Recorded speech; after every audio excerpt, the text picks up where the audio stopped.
Hey guys, Kev here, and I want to do episode 2 of Knife Rambles, I think I called it. So, this one's going to be like, hey, you're new to the channel, you're new to the community, you're new to knives, and you come to my channel and you hear me give a review or first impressions, disassembly, and the way I'm talking about knives. And I would venture to guess that a lot of the things I say to somebody who might be really new in the community might be a little confusing. If you don't know everything, the ins and outs about pocket knives, it could be confusing, I think. And I kind of was trying to think back to when I got into the community. And I want to give a shout out to Metal Complex. He has videos kind of like this. I forget what he calls it, Knife Talk or fuck, I can't remember, Knife Dude or the Knife Guy. I think that's what it's called. And when I first got like really into the hobby a couple years ago, I would like binge watch his videos because they would always come up, him and Nick Shabazz and Slicey Dicey. You know how it is. And then you get deeper and deeper, you find smaller channels, blah blah. Well, I guess if you're new, maybe that's where you're at right now. You started seeing other things pop up as you search for a knife or search a term or whatever, and maybe you came across this channel. So welcome if that's the case. Love to have you here. And to anybody who is a veteran to the channel, I love you guys. I appreciate it. I think this video will still be informative for those people, but it's up to you if you want to stay tuned in. But what I want to kind of do is just talk about stuff. Like I said, it's a ramble, and maybe we can go over some of the basics and some of the things I always talk about, but maybe don't make sense to some people. They're probably like, what the this guy talking about the detent is light, or, he's so worried about this centering stuff. Like, why does that matter? Drop shut, like drop shut, right? So that's kind of what I wanted to do. I got a bunch of knives out here that I just started grabbing because I was like, ooh, that one has this, that one has this one has that.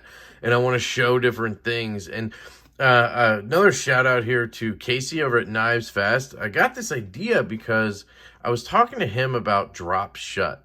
And my definition of drop shut is, this is a good example. So this is a button lock. We don't need to get into locks. We could do that another time. But essentially what you need to know is that a button lock knife is basically guaranteed to drop shut most of the time. So you push the button and this bar pops out of the way and then the blade just swings down. That's literally the only thing holding it in place, right? To me, drop shut is you disengage, and whether, you have to lean the knife a little or whatever, the blade swings all the way down and shuts. Like that. To me, that is what it means when you say drop shut action.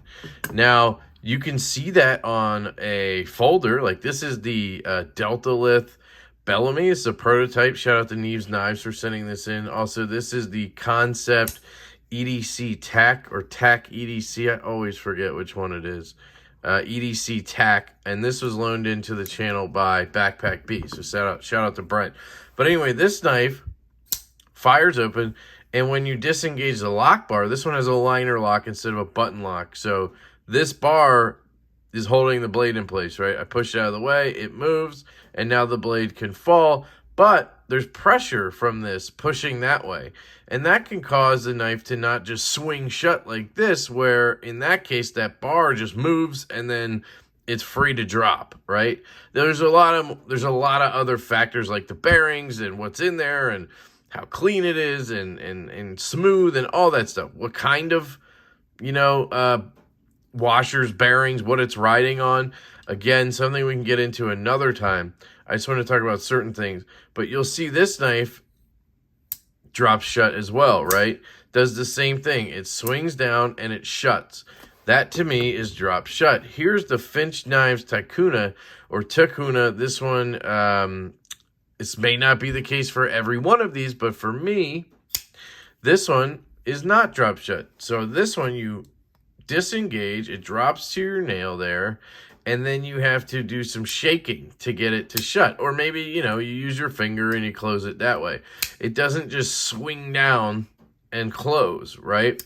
And this is, for me, it's more important as a lefty than it is as a righty, because as a righty, you get the nail drop, right? And I think that's where we get confused. I think that some people see drop shut as I push the lock bar over and it drops onto my nail, and then I close it. They see that as drop shut action because it drops to their nail. And I kind of see that. That's fair enough. If that's, anybody can have their own definition of things. This is just mine, right? So this is my opinion. I should have stated that in the beginning. Don't take any of this as gospel. If you want to have your own version of this, feel free. You don't need to tell me how wrong I am, but I would like to discuss this stuff with you guys if you want to do it civilly. Rick, you're not allowed. I'm sorry. But so that's not drop shut, right? Then there's knives like the Vero here, where I would, again, call this drop shut. Now, this is a left-handed liner lock. Same process as this one and that one, but it's just the opposite's left-handed. So it drops to my nail. I move my finger, and it drops, right? This one's drop shut. I'd say it sometimes goes from not drop shut to drop shut. See here, I got to give it a little bit, and it'll drop. So this one isn't. So here we go with more definitions, right? For me. This one I wouldn't call a guillotine. I would call it drop shut because for sure it's dropping shut, right? I'm not shaking or anything. All I had to do at the very most was turn the handle, right? And it's dropping. But this right here and that button lock I would call a guillotine. A guillotine is just like, you know, from the French Revolution, from oh my God, why can't I think of the word? Executions, where a blade just drops down and cuts a head off. Same concept. It gets past the detent, and what does it do? It just drops like a guillotine. That is what I would call drop shut like a guillotine. Finger guillotine, if you want to call it that. Shout out to NAF Sergeant. Go check out his channel. He has a t-shirt that literally describes this with a guillotine and a finger. It's freaking awesome. Go check it out. Real quick, I wanted to mention that I am not talking in any way about OTFs or fixed blades. I'm only talking about folders today, right? So knives that fold, lock, disengage, and close, okay? Not slip joints, not fixed blades like this. This is a fixed blade, which means it's fixed. You can't fold it or anything. Has a sheath most likely. Again, I'm just talking like this for people who maybe aren't sure, because at some point you have to learn everything. And I realized today that maybe, God, I suck at these buttons. I realized today that maybe I don't do the best job at keeping things clear for beginners or new people to the hobby, right? This is an OTF, which stands for out the front. Basically, you push this button up, it flies out the front, you pull it back, it flies in. It's not a folder per se. I kind of put it in that category because they're the same size. It essentially hides the blade. You carry it with a clip, but this is different. You're not going to have drop shut with this. You're not really going to think about centering and detent and stuff like that. It's just different. So these don't really come into the equation for what I'm talking about. And at this point, if you can't tell, I am just rambling. So, yeah. So we talked about drop shut, right? Like another example is this tactile turn Rockwall, American made. This is an awesome knife. It drops and then it's just a little shaking, right? You got to shake it to get it closed. Not much. It's still exceptionally good action. Is this centered? It's a little bit off to the clip side. I actually had another one of these come in that I was thinking about buying, and it was a bit off to the clip side. And it had some lock rock, which I checked, and this one has it as well. So it seems like maybe these have an issue with lock rock. I'll get to that in a second. But again, this is the Finch Knives Cimarron here.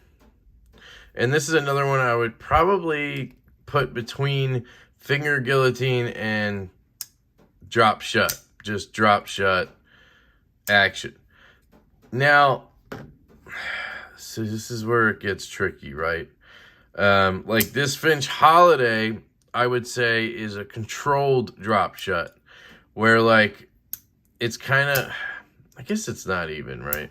That's what I guess this would be, is controlled, right? You get out of the way and the blade drops, right? But it's not like if I just did this, it wouldn't just fall, right? I have to kind of let it glide down. I'm not really shaking or anything. I'm just letting it glide down. That's what I call controlled close. This one's kind of like that, drops to your nail, but no, I got to shake it a little bit, right? Yeah, so that's kind of like you have your controlled close, like a sheer gore-off. There's a bunch of ones like that.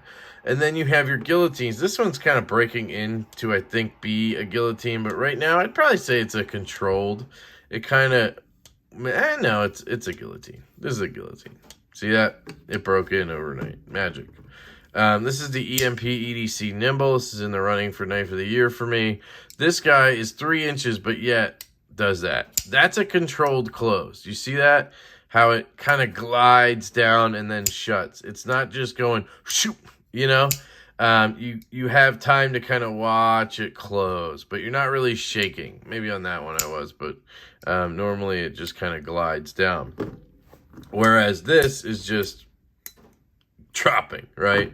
And some people prefer one or the other. I like both. I really like a good guillotine, like my Evo 2.0. Wish I had that here, but it's similar to this Chavez, where it's just gonna slump. It's just right. Yeah. So I think I've covered that. That's enough, right? Real quick though, this is on washers. So knives are gonna come on different types of, I don't know, what do you call them? Bushings? No. They run on, I don't know. I guess they're bearings. There's washers made out of phosphor bronze. There's washers made out of plastic or Teflon. There's different kinds of materials that are used to, keep, I don't know how to explain this, but anyway, this one's on phosphor bronze washers, so it's less likely to drop shut. This one's going to be a lot more of a closer, where you're going to use your finger and close it, right? And that's okay. It just depends on the knife and what you're into. This is not my preferred way of closing and of having a knife close, but I can appreciate it. And some people love that. That's the only way they like knives, right? I can appreciate all types, really, to an extent, right? Depends on the knife, sort of. But I'm going to shut up now about the closing action. I think I've overkilled that statement, or that thing right there. I want to talk about centering, and I want to talk about detent, but real quick, lock rock. So basically what lock rock is exactly what it sounds like. The blade is locked up, so it's on the lock bar. So you have the tang of the blade, which is that piece right there. You can see it's a little bit dirty. And that, when the blade opens, that is what engages on top of this bar right here as it kicks over. You see that? It kicks over and it locks up onto that piece down there. So it should be in place. It should be firm. And the point of a folder is it's supposed to lock open and not close on you, right? So you should be able to whack it against stuff. That was a bad statement. I'm going to get killed for that one. You should be able to use your knife, put pressure on it, whatever, and not have it just disengage and slam down on your hand, right? That's what a locking folder does. Now, there are slip joints that are folding knives. I'm not talking about those. We can put those with the OTFs and such, right? They don't have locks. So reasonably, you should be able to kind of, do this, okay? I'm not saying whack it as hard as you can against the table. Just like this, and the knife should not disengage, right? Makes sense. And it should be a firm lockup right here. There should be no movement. And what happens with some knives, like this one, for example, is the geometry of the lock bar and the tang of the blade, they aren't perfect. They're really good. It's locked up. It's solid, but they're not perfect. So there's a little bit of movement. And I can actually move this blade this way, up and down, right? Up and down. That is not good. You do not want lock rock. You know, yes, if there's a little tiny bit of it, is it the end of the world? No. But if I paid $300 for a knife and it had some lock rock, I don't know. I'd probably be pissed. This is very, very minor, but I just happened to feel it, so I wanted to mention it. Then you have blade play. And blade play essentially is the opposite. It's where your blade is moving side to side. So lock rock vertical, side to side is blade play. And essentially that means your pivot is not tight enough, or the tolerances aren't good enough that even when tight, it's not holding the blade securely, right? All of those things can be bad because they can, while using the knife, if you're using it hard, it could your blade could disengage from the lock and end up, hurting you or closing or whatever, right? I've never had that happen with a decent knife. And when I say decent, I mean anything other than a gas station knife, I don't want to grab any gas station knives. I have too many. It's not funny. But yeah, you just don't want to see that. And again, a minor amount of either of these is not the end of the world. I'm not saying if you feel that, don't go check all your knives. And if you feel a little bit, be like, oh my God, right? I have OCD when it comes to knives. And those are some of the things that really bother me. Lock rock, blade play. If I feel any of it on a knife, I don't want that knife anymore, or I want to fix it, right? And then action, like I was saying, the drop shut. I want that too. I want it to at least be a very smooth close and not take a ton of shaking. Like, I don't want to have to be like, and shake it all the way closed, right? Do I have an example? Yes, I do. So this is the Appalachian Drifter 2. And when I disengage this, because the blade is so light on this one, I have to like sit there and shake it so much to close it. It's very, very annoying. I hate that. This knife, I would never buy this knife because of that, right? I'm talking about this exact one. Maybe the other ones are great. I'm just saying this knife. I wouldn't want this knife in my collection because it doesn't drop shut. It might do that, but then I'm like shaking. And again, it's more important for left-handed people because I have to do this, disengage, go to here, and then I'm shaking, right? Whereas a righty, you get an advantage. You're already like at this point when you move your finger, and then you just do that, right? So some things are going to be less annoying to righties, I think.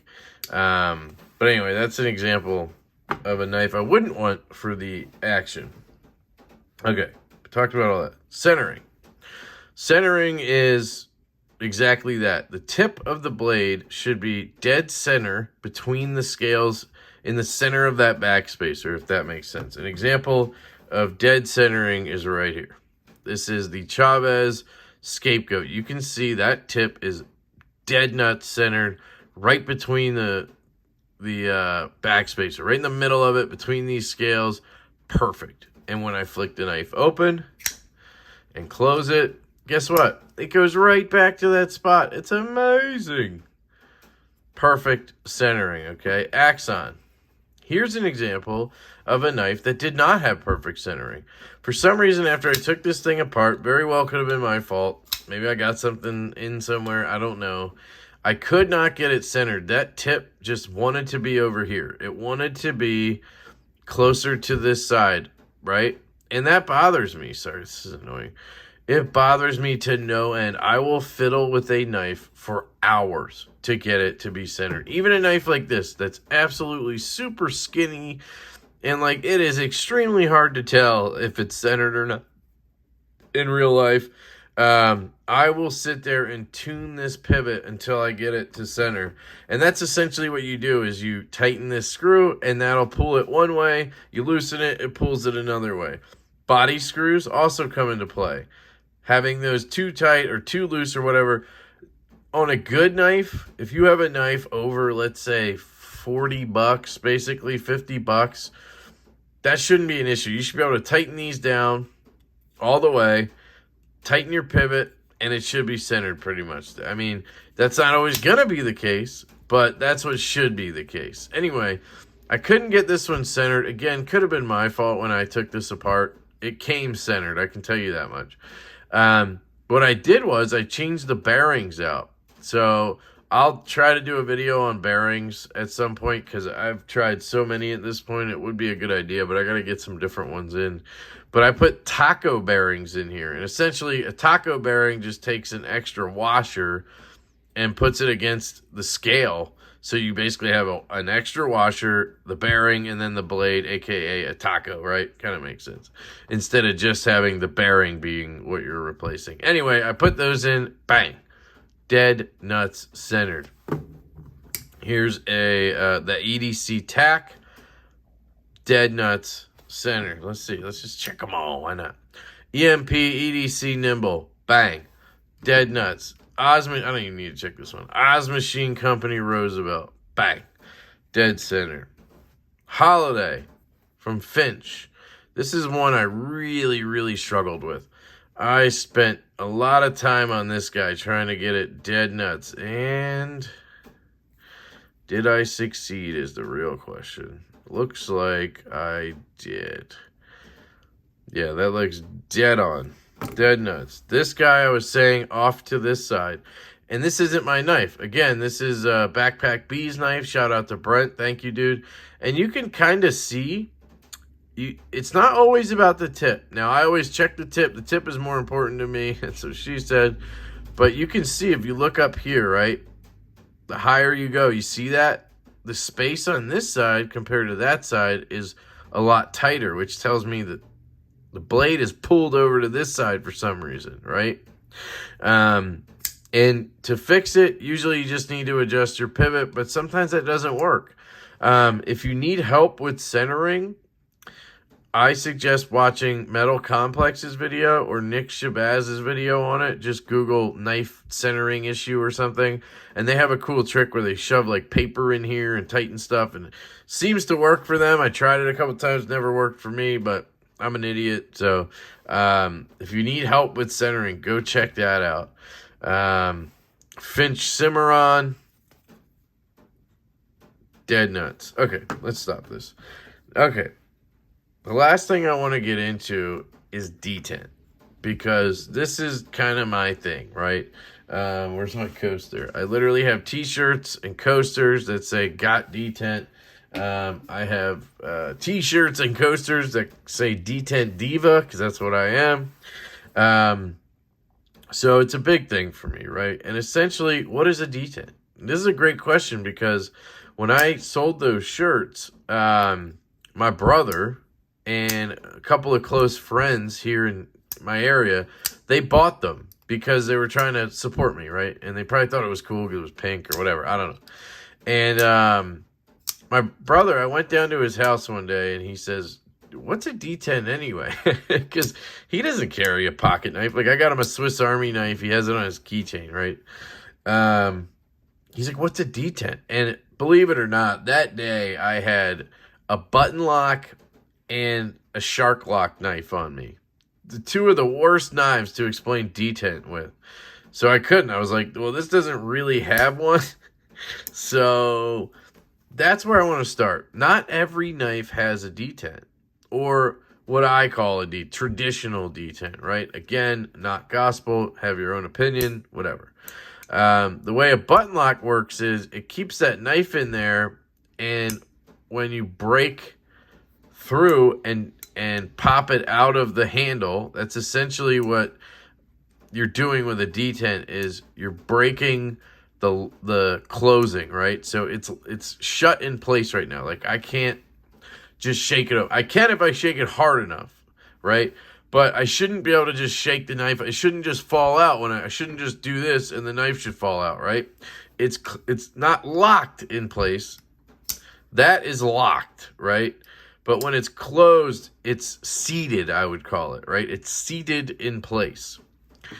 So with a button lock, when that pops out, when it gets unseated by your pressure, right? Whatever it is, flipper tab, thumb stud, front flipper, button, whatever, right?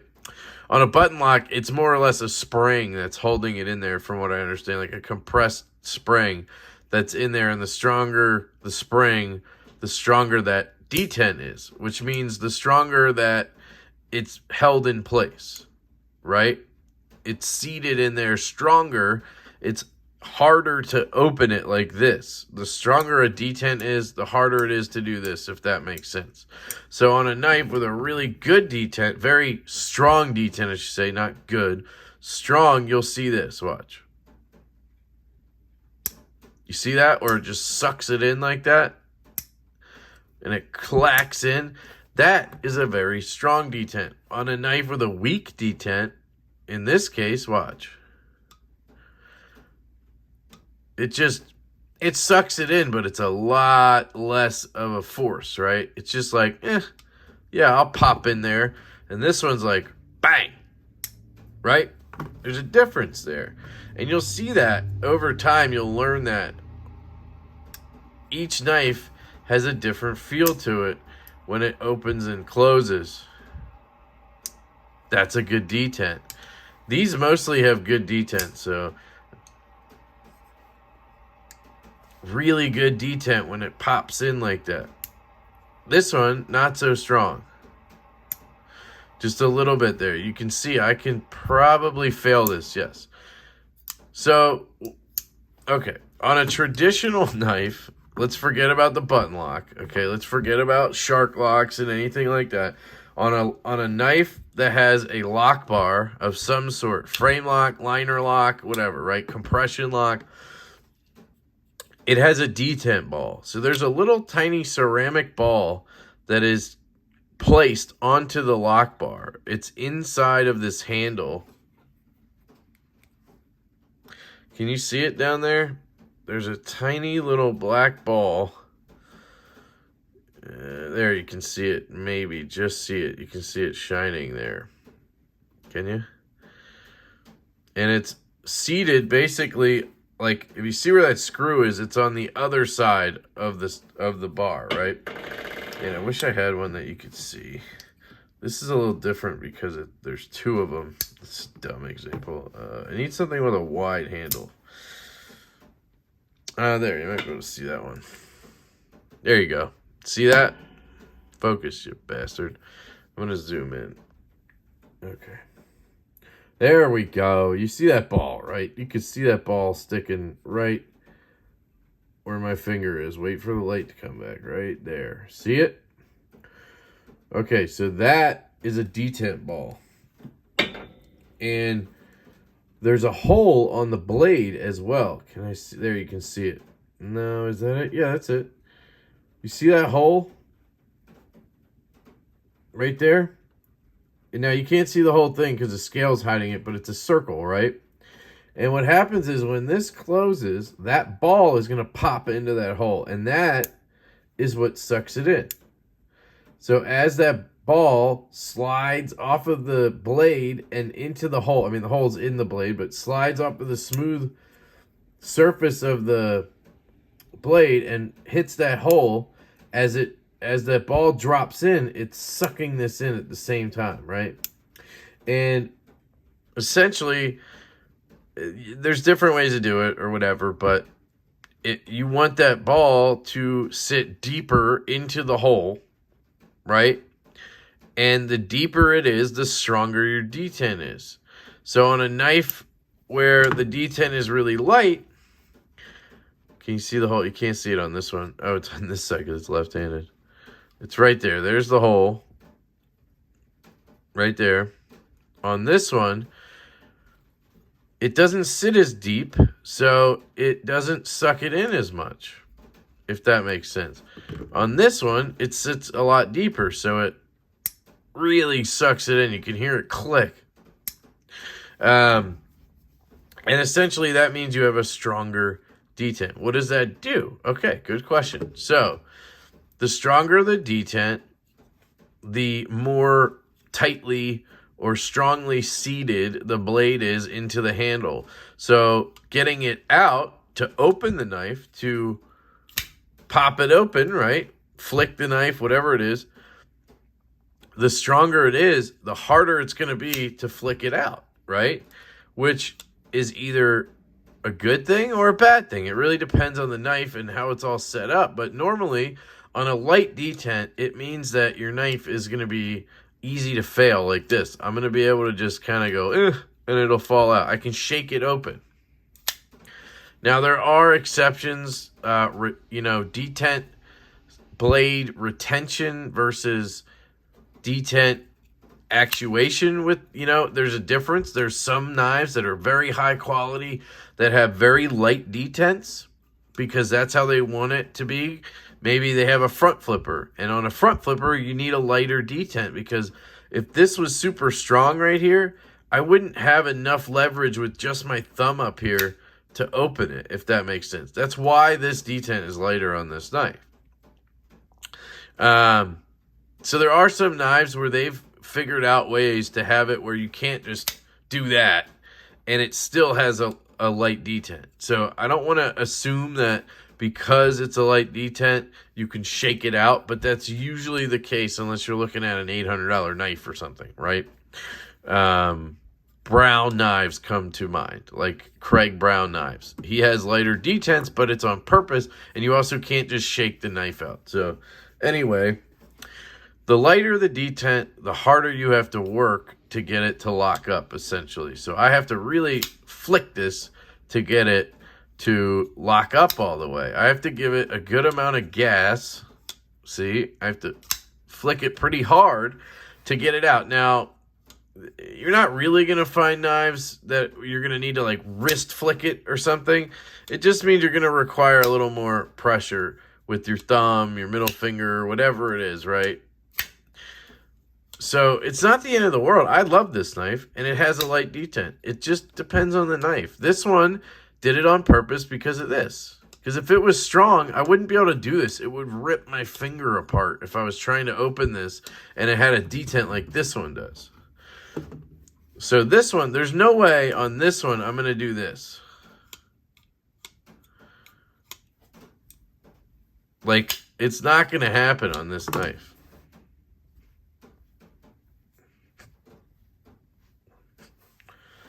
Get my finger off the lock bar. Like, it's not going to come out. I'm not going to just accidentally have it shoot a quarter of the way out, right? That's not going to happen. I'm not going to do this.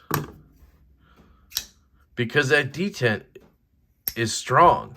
Which means when I do finally break this, right? When I break that seating, I'm calling it, it just flies out of there and it locks up. Bang. And that, to me, is a preferred detent. That is how I want a detent to be. I want, when I give it enough, just enough pressure to pop out, it should fly out and lock up. That is what I expect from a good knife, right? Another example, Oz Machine Company Roosevelt. When that breaks, it flies out of there and it locks up. There's no like, I'm just going to come out halfway. I'm making it do that, by the way. It's perfect, right? I can thumb flick it left-handed. Oh, see? I got caught on there, but it flicks out. It's fantastic.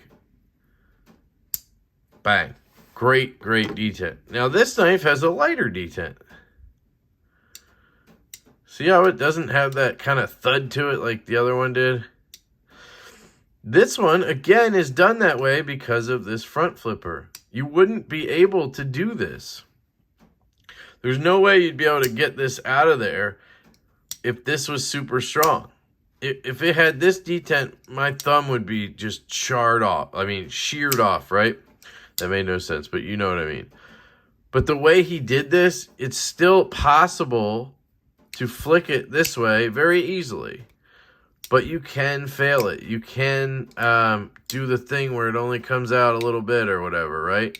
And that's because it's a little bit lighter. But then there's a lot of other factors to this. Like on a flipper knife, if you're doing a flipper like this, where the flipper is in relation to the pivot is very important. This flipper tab is up above the center of this pivot. So that means I'm getting a lot of leverage when I pull this down. So even if this knife didn't have a detent, let me see if I can just get it just out of the detent. Even if it didn't have a detent, like, you get enough leverage on it that you could flip it all the way out. You see that? I didn't even need a detent on this one because of the way he created this flipper tab. I'm not saying it's perfect. I'm just saying I can lock it up that way. So having a little bit of a lighter detent is okay on this guy. It's just a matter of preference is a lot of it too. Like on this knife, it's probably perfect, but it's still like a medium detent. It's not light. It's not strong. It's just enough that when I break, it flies out and locks up, right? And then here's the Liang Ma EDC Field Duty. And this one has the perfect detent. See that? Sucks it in. When I give it just enough pressure to pop out of there, it's gonna fly out and lock up. That's what I want. That's what I expect. So that's kind of an explanation of detent. I know that was not very in-depth, not very good. I apologize to anybody who is very knowledgeable. I know I probably sound like an idiot, but I kind of wanted to just go over a few things that I really, think about with knives. You're going to have people who, and I can go over stuff like that. I am very interested in blade grinds. Like, I like machine ground blades like this, belt satin blades like this and like this. I prefer that over a knife or over a finish like this that's stonewashed, even though I still like this.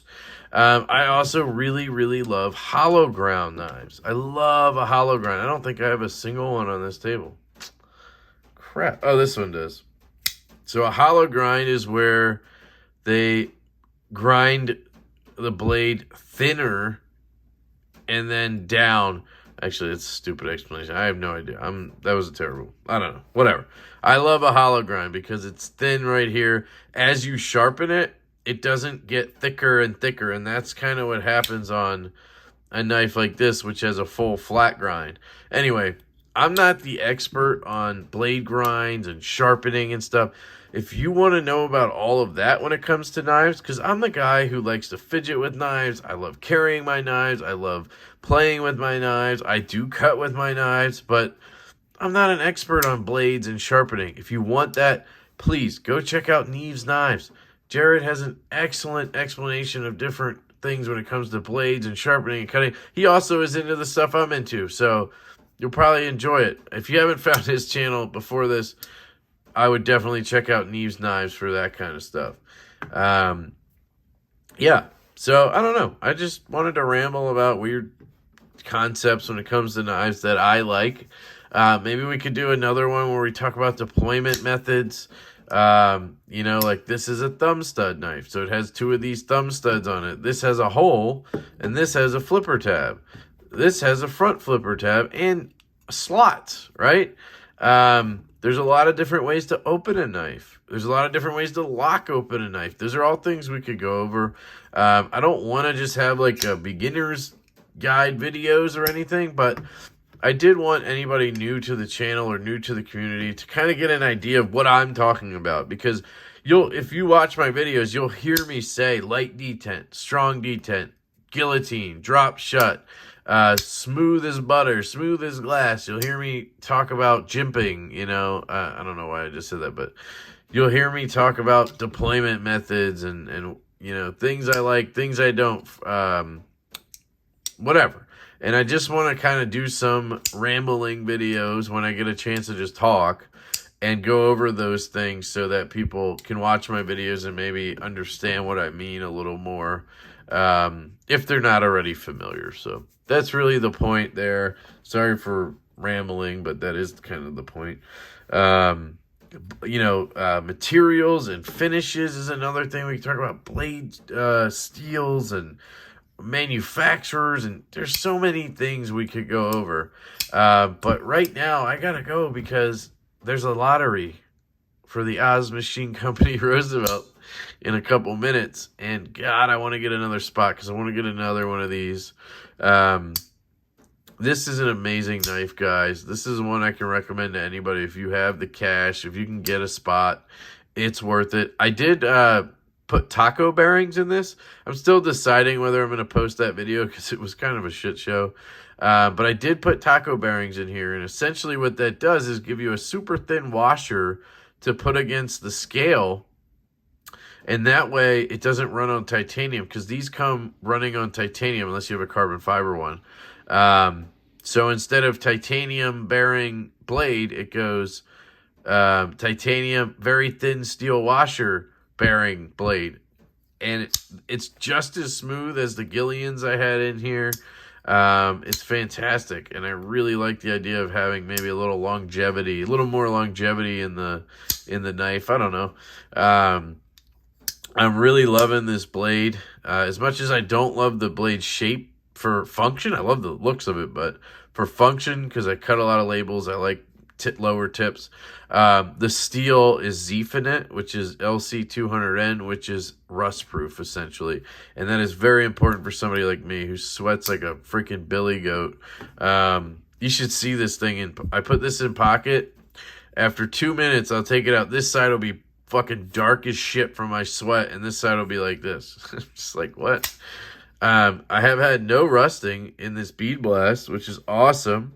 Normally that happens pretty quick, so shout out to Vero and Best Tech for their heat treat.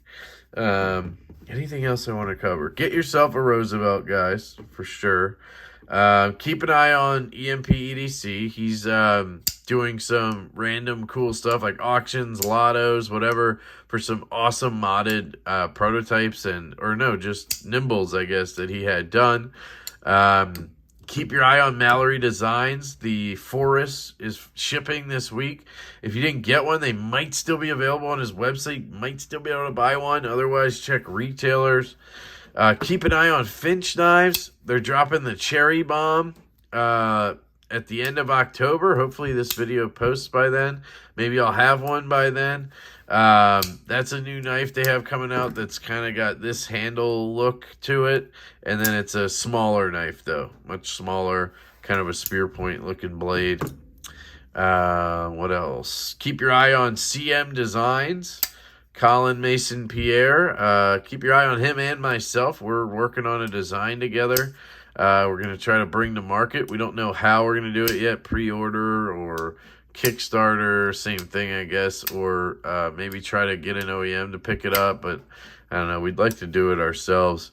So keep an eye out for that, guys. It is a badass design, if I say so myself. I don't want to give too many things away, but it's a flicker. Okay. We're thinking bolster lock. So me and my lefties can get my flicks on. Obviously, reversible clip, super important. It's going to be a right-handed knife. I wouldn't be able to sell it if it was left-handed, guys. I know that sucks to hear as a lefty, but we will have the clip, you know. And if it goes super well and somehow maybe I can pull off lefties at some point, of course I would do that. But yeah, hole for deployment. It's going to be dope, guys. It's going to be about the same dimensions as like an Evo 2.0 or this Axon right here. 3.5-inch blade, 4.5-inch-ish handle, 7 3/4 overall-ish. Just a perfect EDC size. Yeah, I'm really excited about it, but, you know, we're not that far along, so I can't really say too much about it.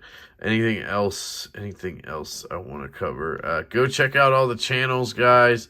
Casey over at Knives Fast just hit 2K. Big shout out to him. I was on a live stream with him and Big Red and Zach. Shout out to Big Red EDC, Zach stuff. Those guys are awesome. Check out Brass Brigade. Awesome dude. He's got a YouTube and Instagram. He's got a knife coming out called the Gripper. I'm going to actually be getting a custom prototype in soon, so that's awesome. I think that's it, guys. It's a Saturday night, just hanging out, and I wanted to ramble with you guys. If you made it this far through all the expertise talk, I love you. I really do. If you're new, thank you for stopping by. It's awesome that you came by to listen, and hopefully that helps you understand me a little better. That's kind of what this was about, more or less. wasn't really about teaching people stuff for themselves. It's kind of like, now you might understand why I'm saying what I say sometimes. Because I realize I say these things, and what if somebody new just popped into my video and was like, what the hell is this guy going on about detent for over and over, right? That's my thing, now you know. Yeah. Oh, one more huge shout out, guys, to Sanford Owen. He is getting married tomorrow. Now, this will post later, so he's getting married on the 17th of October, and I want to wish him and his bride, I don't know if he wants me to say her name, so I want to wish him and his bride an absolutely fantastic wedding. I hope you guys, if you're taking a honeymoon, I hope it's glorious. If not, I hope when you do go, it's awesome, or you save up, or whatever you're doing. Getting married is awesome, and I'm just very, very happy for Sanford and his new bride. That's just amazing. So congratulations, guys. Everybody give Sanford a congratulations in the comments for me, or hit him up on Instagram and tell him for me. It's a big moment for the guy, and he does so much for the community. So, yeah, I love you guys so much. I appreciate you all. I hope you have an absolutely fantastic day, and I will catch you later.